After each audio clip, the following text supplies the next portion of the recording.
नमस्कार, जय हिंद, वंदे मातरम। आप सभी का सूचना सहायक के एक और वीडियो में स्वागत है, जहां पे हम बात करेंगे। हमने जो पिछला वीडियो बनाया था उसमें बहुत सारे क्वेश्चंस स्टूडेंट के आए थे और उसके अंदर मैंने सबका रिप्लाई किया। ठीक है, कोई गलती से रह गया हो एक दो तो पता नहीं, पर बाकी मैंने सबका रिप्लाई किया और सबको जवाब दिया है। काफी अच्छे आपके भी रिस्पॉन्स आए, तो मुझे भी काफी अच्छा लगा कि चलो ठीक है, मैंने किसी की थोड़ी हेल्प की। अच्छा, इस वीडियो के अंदर हम क्या करने वाले हैं कि वो जो क्वेश्चंस आए ना उसका एक Q&A सेशन रखेंगे, जिसमें अभी जो स्टूडेंट्स का डीवी होना है अभी 20 दिसंबर तक होना है, जैसे इंफॉर्मेशन है। तो तब तक के लिए और भी स्टूडेंट इन वीडियोस को देखेंगे। हालांकि टोटल 5-6 हजार बच्चे हैं और उनमें से काफी सारे लोगों का जो डीवी हो भी गया है 18 नवंबर से, और अब 29 नवंबर हो चुकी है। तो सब बच्चों का डीवी चल रहा है। रोज के 200-220 इसके आसपास जो स्टूडेंट्स हैं वो अपना डीवी करवा रहे हैं। तो अब इस वीडियो के अंदर हम क्या करेंगे, उन अच्छे क्वेश्चंस को लेंगे जो आने वाले स्टूडेंट्स की मदद करेंगे और जो उनको कंफ्यूजन बना हुआ है उसको दूर करेंगे। ठीक है, तो चलिए शुरू करते हैं। उससे पहले अगर आपने अभी तक हमारे चैनल को सब्सक्राइब नहीं किया है तो करो इसे, क्योंकि ये बिल्कुल फ्री है। अगर आप ऐसा सोच रहे हो कि हम इन वीडियो से पैसा कमा रहे हैं, तो अभी जैसे इसको है ना 5-6 हजार से ज्यादा स्टूडेंट वॉच नहीं करेंगे, तो वैसे इसको 2-3 हजार स्टूडेंट देखने वाले होते हैं। 80 रुपए भी कमाई नहीं होती है इससे। ठीक है, तो पैसा वैसे का सीन नहीं है, ये आने वाले वीडियोस के लिए है, तो आप सब्सक्राइब करें। चलो, सबसे पहला क्वेश्चन है अरविंद कुमार का, जो कहते हैं भाई सेट को क्रम से धागे से बांध के ले जाना है या नहीं बांधना है? सेट को बांधने की प्रक्रिया समझाइए भाई, कब कैसे बांधना है। तो मैं आपको क्लियर कर दूं, आपको है ना किसी भी सेट को बांधना नहीं है। आपको क्या करना है, देखो 15 रुपए वाली फाइल आती है, कैसी बस ऐसे खुलती है, उसके अंदर सारे डॉक्यूमेंट्स रखने होते हैं, उसमें सेपरेशन नहीं है, मतलब पोर्शन नहीं है। तो जैसे आपको चेकलिस्ट दी हुई है ना, वैसे ही ओरिजिनल डॉक्यूमेंट्स और फोटोकॉपी दोनों को एक जैसे जमा है। 15-15 रुपए की 2 फाइल ले ले, मैंने तो यही किया था भाई। और उसके अंदर रख दियो सारे डॉक्यूमेंट्स और फोटोकॉपी उसके अंदर रख दिया। फोटोकॉपी तो हमें हाथ में लेके घूमनी होती है वहां पे, और ओरिजिनल जो है वो हमने अंदर जाके निकाले थे। तो उसमें ये होता है ऐसे की ऐसे निकाल लो आप और ऐसे की ऐसे उनको दे दो। हालांकि ना बहुत सारे स्टूडेंट उसको आगे पीछे करके दे रहे थे, और जो चेक कर रहे थे वहां पे मैम, उन्होंने भी उसे आगे पीछे कर दिया था। तो मुझे इस चीज का कोई ज्यादा वो नहीं लगा था कि कोई फायदा हुआ इसको ऐसे सेट बना के देने में। चलिए, अगला क्वेश्चन है रीना जी का। EWS में जो एड्रेस है उसमें थोड़ा डिफरेंस है अदर डॉक्यूमेंट से, तो इसके लिए एफिडेविट बनाना पड़ेगा क्या? Please reply. देखो यार, एड्रेस का ऐसा है कि अगर बहुत ज्यादा डिफरेंस है तो हो सकता है कि यार फिर तो आपको एफिडेविट बनवाना पड़ेगा, हो क्या सकता है, ये तो कंफर्म है। लेकिन थोड़ा बहुत तो चलता है। अब जैसे मेरे एड्रेस है ना, मेरी मान लो 3 आईडी है। ठीक है, जैसे मेरा पैन कार्ड है, मेरा आधार कार्ड है और मेरा एक वोटर आईडी है, तो उनमें है, सब में थोड़ा थोड़ा डिफरेंस है, तो उसकी मुझे कोई प्रॉब्लम हुई नहीं। तो जैसे क्या मेनली डिस्ट्रिक्ट होता है, तहसील होती है और गांव वगैरह होता है। तो गांव का नाम है ना, अब हमारा गांव का नाम 2-3 तरीके से लिया जाता है, तो किसी डॉक्यूमेंट्स में क्या रखा हुआ है, किसी में क्या रखा हुआ है, तो इससे तो दिक्कत होती नहीं है, कोई दिक्कत नहीं। ठीक है, जो स्टाम्प बनवाए हैं उन पर साइन करने की जरूरत तो नहीं है ना, सिर्फ रोल नंबर एवं डीवी डेट लिख दें। और ये क्वेश्चन किसने पूछा है? तो भैया इनका नाम नहीं है यहाँ पे, लेकिन है ना देखो, जितने भी स्टैंप है, मतलब जितने भी फोटोकॉपी में आपने डॉक्यूमेंट्स लगाए, स्टैंप आपको ओरिजिनल लगाने, और जो व्हाइट पेपर वाले आपने गजेटेड ऑफिसर के साइन करवाए वो ओरिजिनल लगाने, स्क्रूटनी फॉर्म वगैरह जो ऑनलाइन निकला वो सब लगा के, और हर पन्ने पे लिखना भाई। जैसे होता क्या है ना, देखो सिग्नेचर और नाम में फर्क होता है कि आप सिग्नेचर कैसे करते हो। अब बहुत सारे, अब जैसे मैं तो जो नाम लिखता हूँ वही सिग्नेचर करता हूँ, लेकिन जो लोग हैं जैसे उनका सिग्नेचर बहुत स्टाइलिश होता है, नाम बहुत नॉर्मल होता है। तो क्या है ना, अब जैसे स्टाम्प पे तो आपने टाइप करवा लिया होगा या खाली जगह में आपने भर लिया होगा, नाम ही आता है उसके अंदर, लेकिन सिग्नेचर नहीं है ना, यानी स्व प्रमाणित उसे करना है। तो स्टाम्प को आप ऊपर की साइड करें और बाकी जो डॉक्यूमेंट्स हैं उसमें नीचे की साइड जो जगह वहां पे कर दें, और सब पे रोल नंबर, डेट और पृष्ठ संख्या और स्व प्रमाणित सब पे करना। ठीक है, इंद्रराज पटेल का है। अच्छा लगा देखकर कि आप लोगों को उसके प्रश्नों के बारे में आंसर दे रहे हो। मेरा भी एक क्वेश्चन है। चलिए जी, थैंक यू। अपने चेकलिस्ट में अंतिम शैक्षणिक योग्यता का कैरेक्टर सर्टिफिकेट का ऑप्शन नहीं है, तो क्या DOIT ये वाला सर्टिफिकेट ले रहे हैं या नहीं? देखो भैया, बिल्कुल ले रहे हैं, और आपके ऑप्शन नहीं है तो मैंने आपको जैसे पहले बताया था, आपको सिंपल सा क्या करना है ना, पेन से लिखना है भैया। आपको टाइप करवाने की भी आवश्यकता नहीं है। एक भाई मेरे से पूछ रहा था कि सर मैं टाइप करवा लूं क्या, तो टाइप करवाने में भी कोई दिक्कत नहीं है, और लेकिन आप उसे सिंपल सा पेन से लिख दें, उसकी पृष्ठ संख्या लिख दें, बहुत है, इनफ है। और आपको चाहिए बिल्कुल जो लास्ट क्वालिफिकेशन है उसका जो CC है वो आपको बिल्कुल चाहिए।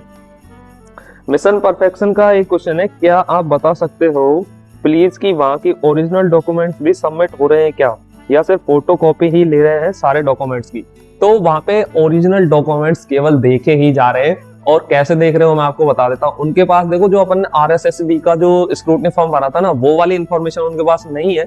उनके पास इन्फॉर्मेशन है जो अपन ने एप्लीकेशन फॉर्म भरा था। जैसे आप उनके पास जाओगे तो वो आपका एप्लीकेशन फॉर्म निकालते हैं, फिर आपके जितने भी ओरिजिनल डॉक्यूमेंट्स हैं और फोटोकॉपी है उनकी, वो चीजें वो वहाँ पे मैच कर रहे हैं जो आपने एप्लीकेशन फॉर्म के अंदर डाली थी। अब जैसे आपकी 10th का रोल नंबर हो सकता है, परसेंटेज हो सकता है, यूनिवर्सिटी कौन सी भरी, वो सारी चीज वो चेक कर रहे हैं।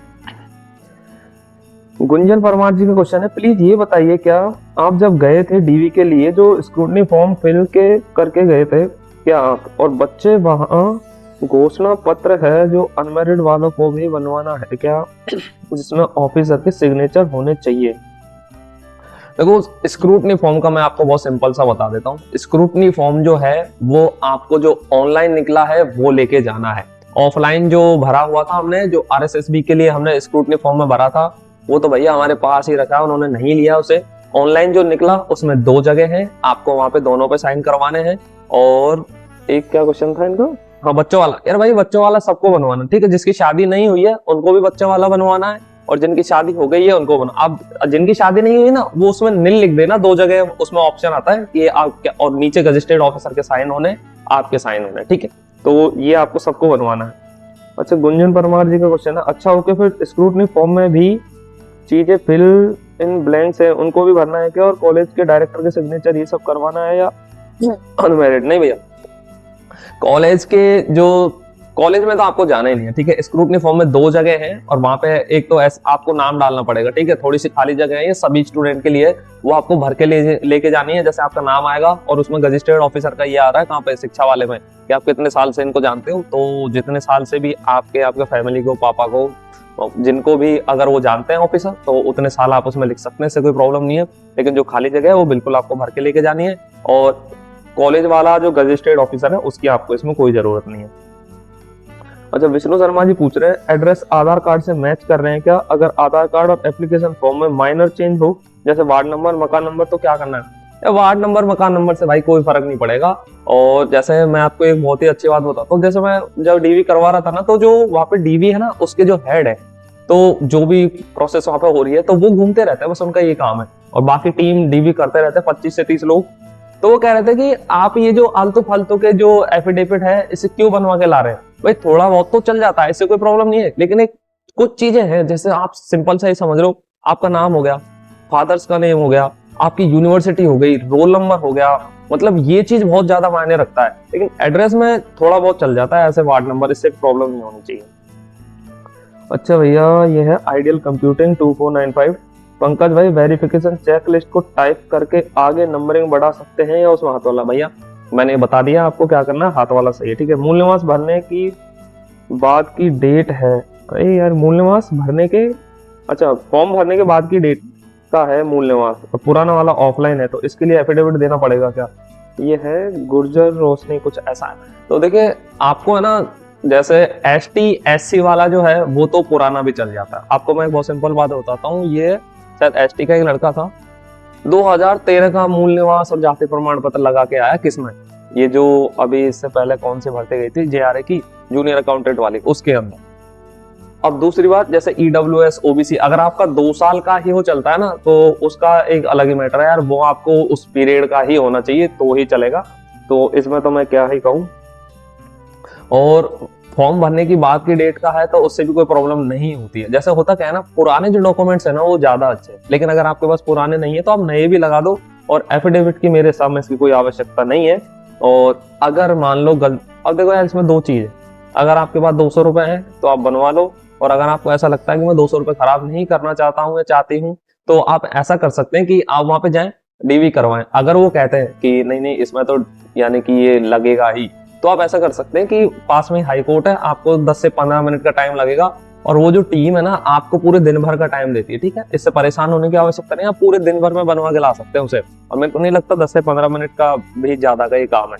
तो आप देख लो, अगर आप देखो परेशानी से बचना चाहते हो तो बनवा लो, क्योंकि मैं तो आपको परेशानी में डालूंगा नहीं।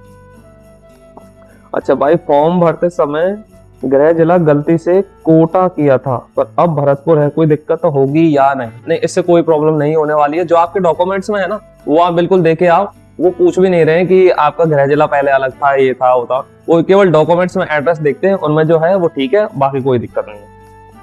अच्छा, TB VR6JF कह रहे हैं क्या, एक डाउट और था, अटेस्टेशन फॉर्म जो सभी स्क्रूटनी के साथ निकला है वो भी मैं साइन करवा चुका हूँ वैसे, बट मुझे ये समझ नहीं आ रहा कि इसे स्क्रूटनी के साथ ही काउंट करना है या नीचे वाले कॉलम में अटेस्टेशन फॉर्म लिखा है वाला काउंट करना है।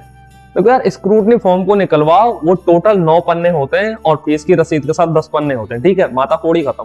आपको जो ऑफलाइन वाला है ना उसको बिल्कुल ही छोड़ दो, और ऑनलाइन वाले में लास्ट में 2 जगह, एक तो शिक्षा के वहां पे और एक अटेस्टेशन फॉर्म है, वहां पे 2 गजिस्ट्रेट ऑफिसर के साइन करवाओ, थोड़ी सी कुछ इन्फॉर्मेशन है जैसे नाम पता आपको भरना है उसको भर लो और बस खत्म। आपको बाकी उसमें कुछ भी नहीं करना है, ठीक है, बड़ा सिंपल सा है। आप और दूसरे चक्कर में बिल्कुल भी मत पड़ो। विकास कुमार जी कह रहे हैं संविधान वाला शपथ पत्र कहाँ मिलेगा। हाँ, ये क्वेश्चन मैंने केवल इसलिए लिया है कि बहुत सारे स्टूडेंट हो सकते हैं ऐसे कि जिनको पता नहीं है कि यार कौन सी चीज कहाँ मिलेगी।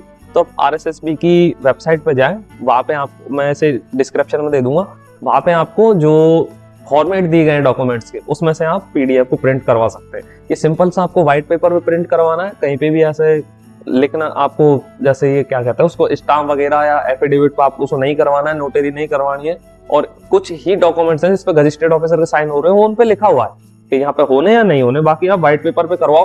क्योंकि ना जब मैं डॉक्यूमेंट्स वेरिफिकेशन करवा रहा था तो वो जो हेड थे वो यही कह रहे थे कि हमने अगर आपको ये व्हाइट पेपर वाला जो फॉर्मेट दिया ना वो इसीलिए दिया है ताकि आपके पैसे बचे और आपका टाइम खराब ना हो।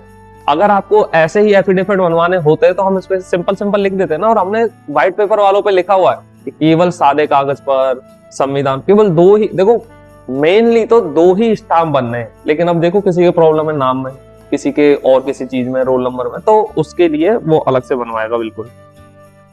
वैशाली पांचाल जी कह रहे हैं विवाह प्रमाण पत्र 2006 से पूर्व बच्चों के संबंध में घोषणा पत्र अनमैरिड को या दोनों को बनवाना।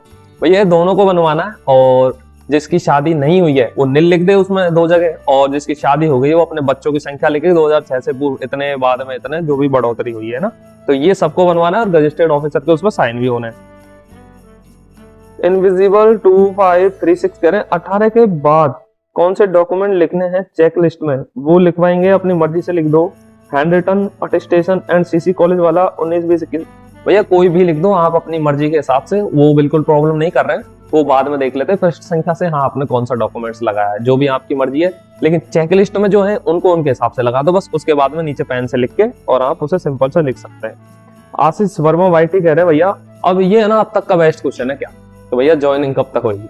तो देखो यार ज्वाइनिंग का तो ये है कि ये कोर्ट के भरोसे है, जब कोर्ट का फाइनल डिसीजन आ जाएगा तो उसके भी 1-2 महीने का टाइम इसमें लग सकता है। लेकिन अभी मैं ना वहां पे बैठा हुआ था तो मेरे को कुछ लोग कह रहे थे क्या कि भैया ऐसा करो DV करवाओ और देना होली की छुट्टियां मनाओ, होली तक ये सारा काम होना है। तो वैसे तो ये टोटली डिपेंडेंट ऑन कोर्ट है, लेकिन अब जैसे मान लो कोर्ट का जजमेंट जल्दी आ जाता है, सारी प्रोसेस हो जाती है, तो प्रोसेस तो काफी अच्छे से हो रही है, आपको भी पता है, वैसे ज्यादा टाइम नहीं लग रहा, लेकिन मैं भी आशा करूंगा भाई जल्दी से जल्दी पोस्टिंग हो जाए और मेरे भाई आइए बन जाए। और हाँ, इस साल को तो छोड़ दो भैया, इस साल में तो कुछ नहीं होना है, न्यू ईयर मनाओ तुम्हारे जैसे जैसे तुम मना सकते हो।